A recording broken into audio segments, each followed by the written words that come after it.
Hello friends, नमस्ते, Radhe Radhe, Jai Shri Krishna and welcome to my YouTube channel Rakhi Raj blog में आप सभी का स्वागत है। कैसे हैं आप? आई होप आप सभी बहुत ही अच्छे होंगे, स्वस्थ होंगे, खुश होंगे, मजे में होंगे और आप सबकी दुआओं से मैं भी बहुत बढ़िया हूं। तो फ्रेंड्स, कल अंकल जी की वीडियो आई और अंकल जी की वीडियो मैंने कई बार देखी और जितनी भी बार देखी फ्रेंड्स, आप यकीन कीजिएगा आंखों से आंसू नहीं रुके।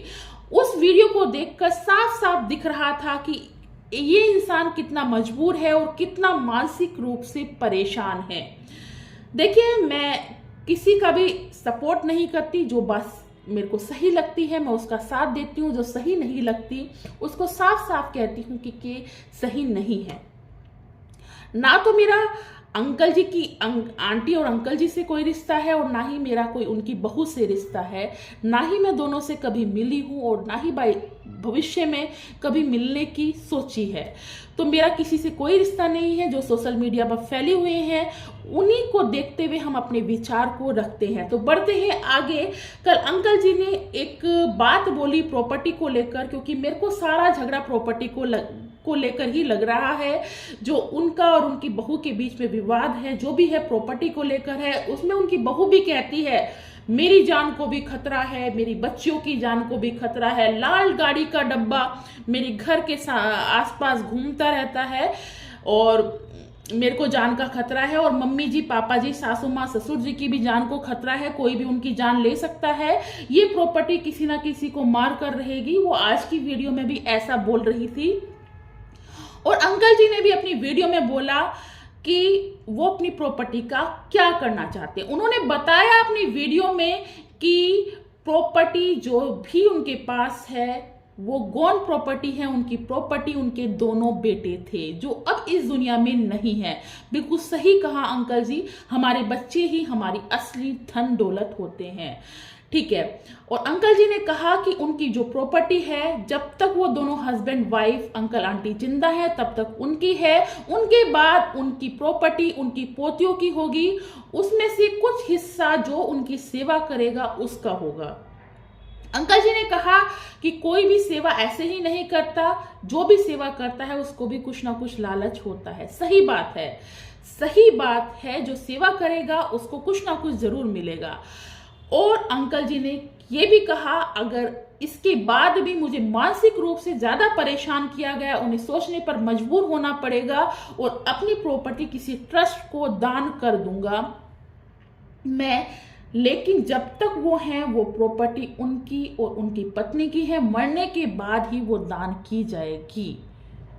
सपना ने अपनी आज की वीडियो में कहा कि आप आज ही चलिए, मैं साइन कर दूंगी, जहां आप कराएंगे दान कर दीजिए। तो मैडम, आपको साइन करने की इतनी जल्दी क्या है?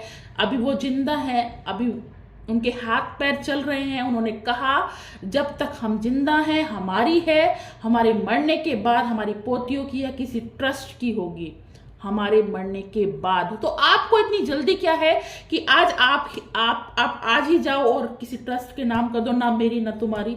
ये आप क्या सोचकर? प्रॉपर्टी का वैसे तो आपको कोई लालच नहीं है, वैसे प्रॉपर्टी को आप आज ही दान कर दीजिए, आज ही ये कर दीजिए, मैं आपके साथ हूं, जहां आप कहेंगे साइन कर दूंगी। तो ये हमें सपना की बात समझ में नहीं आई। उन्होंने ज्यादा दिमाग लगाकर वो वीडियो नहीं देखी अंकल जी की वीडियो सपना आप दोबारा से देखिए। उन्होंने कहा है जब तक उनकी पत्नी और वो जिंदा है तब तक प्रॉपर्टी उनकी है, मरने के बाद ही वो किसी को जाएगी। सेकंड, अंकल जी ने सबसे सुझाव मांगा है कि वो प्रॉपर्टी का क्या करें, उनको सुझाव दीजिए इस स्थिति में वो क्या करें जब उनकी बहू उनको मानसिक रूप से इतनी। सेकंड, अंकल जी ने कहा कि जिनको मानसिक रूप से इतना परेशान किया जा रहा है, जनता उनको बताए कि वो प्रॉपर्टी का क्या करें। जब बहू इतना मानसिक रूप से परेशान कर रही है तो वो जनता से मांग रहे हैं सुझाव और कह रहे हैं कि मैं उन सुझावों पर विचार करूंगा, आप बताओ मेरे को प्रॉपर्टी का क्या करना चाहिए।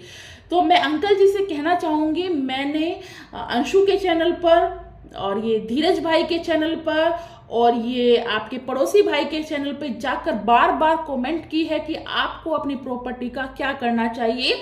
मैंने अपने विचार रखे हैं और मैंने वीडियो बनाकर तीनों लोगों को टैग भी किया है। मैं दोबारा से ये बात आपको बताना चाहूँगी अपने विचार। अगर अभी तक आपको मेरे विचार नहीं मिले हैं तो शायद अब जरूर मिल जाएंगे। आपको अपनी प्रॉपर्टी का क्या करना चाहिए? आपको अपनी प्रॉपर्टी का अंकल जी कुछ ना कुछ ऐसा करना चाहिए जिससे कि आपका और आपके बच्चों का नाम अमर हो जाए। मैं एक घटना आपको बताऊंगी। एक घटना है दिल्ली की। वो घटना जो है, उस लेडीज के हस्बैंड की डेथ काफी समय पहले हो गई थी और कुछ समय पहले उसके बेटा, एक ही बेटा था, उसकी भी डेथ हो गई।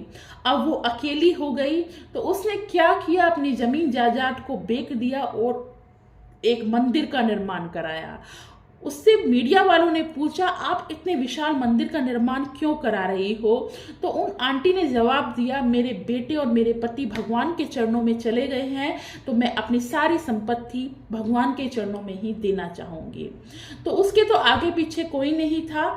आपके पोतियां हैं तो आप अपनी पोतियों के लिए भी कुछ हिस्सा रखिए और कुछ हिस्सा अपने बेटों के नाम ऐसा कुछ करके जाइए कि आपका और आपके बेटों का नाम अमर हो जाए। मैं ये नहीं कह रही आप मंदिर ही बनवाइए, कोई विद्यालय का निर्माण कराइए, किसी मंदिर का करवाइए, या कोई अनाथ आश्रम बनवाइए, कोई वृद्ध आश्रम बनवाइए। कुछ ना कुछ ऐसा कीजिए कि आपके बाद भी आपका और आपकी पत्नी का और आपके बच्चों का, दोनों का नाम लिया जाए। ये मनुष्य शरीर है, आज है कल नहीं है, इसको तो जाना ही है। ये दुर्भाग्य की बात है कि आपके सामने आपके बेटे चले गए।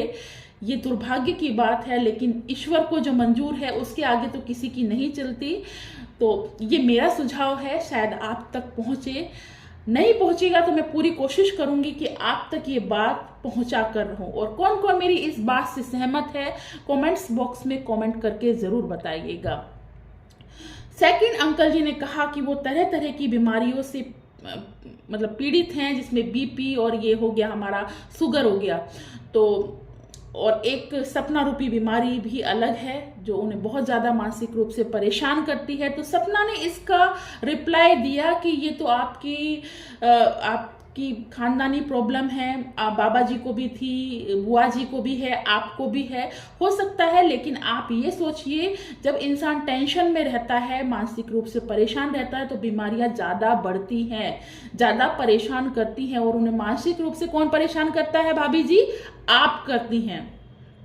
तरह तरह की ऐसी वीडियोस आप डालती हैं, ऐसी वीडियोस बनाती हैं, इंसान सोचने पे मजबूर हो जाता है। अंकल जी ने कल कहा कि ये चाहती है कि हम मर जाएं और ये यहाँ पर राज करे।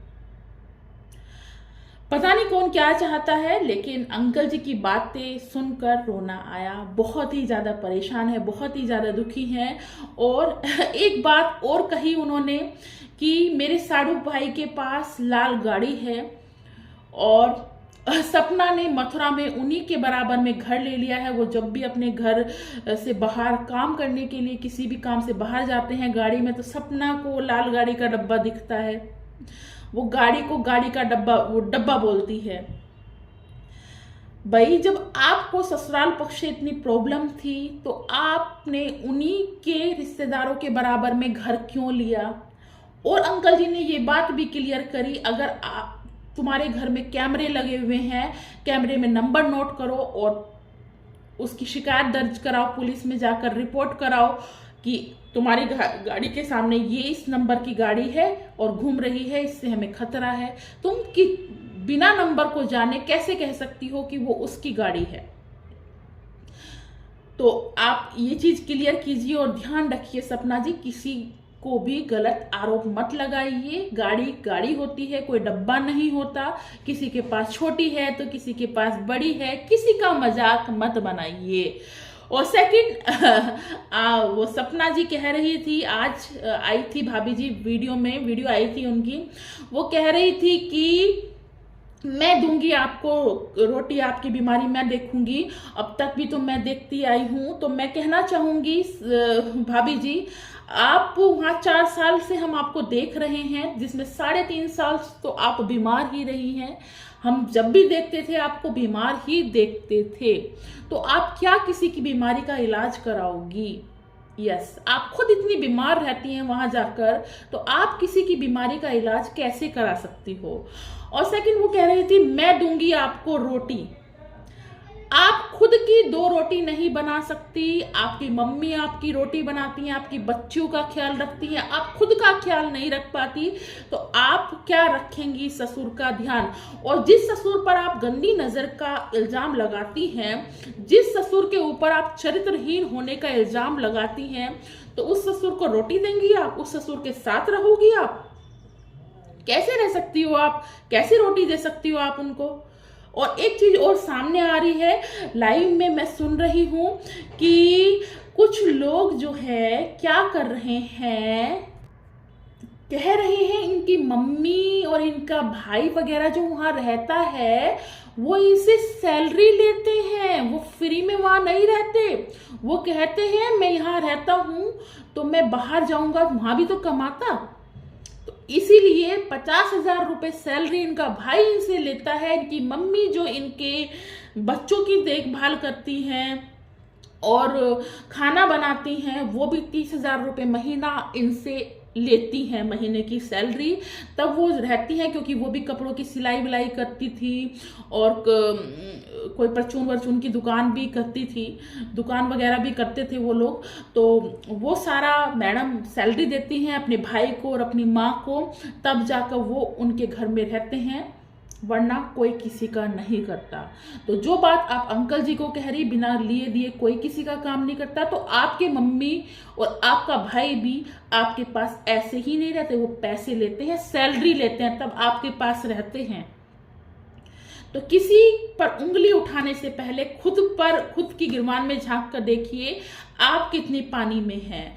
तो फ्रेंड्स, ये सारी बातें मैंने नोट की, जो पॉइंट्स रह गए होंगे वो नेक्स्ट वीडियो में मैं जोड़ दूंगी, वरना वीडियो लंबी हो जाएगी। तो मेरा सुझाव आपको कैसा लगा जरूर बताइएगा। वीडियो पसंद आए तो लाइक कीजिएगा, चैनल को सब्सक्राइब करना बिल्कुल मत भूलिएगा। अब मैं आपको मिलूंगी नेक्स्ट वीडियो में, तब तक के लिए tata bye bye, Radhe Radhe, Jai Shri Krishna. इसी तरीके से अपना प्यार और सपोर्ट बनाए रखिएगा। धन्यवाद, धन्यवाद, आपका धन्यवाद।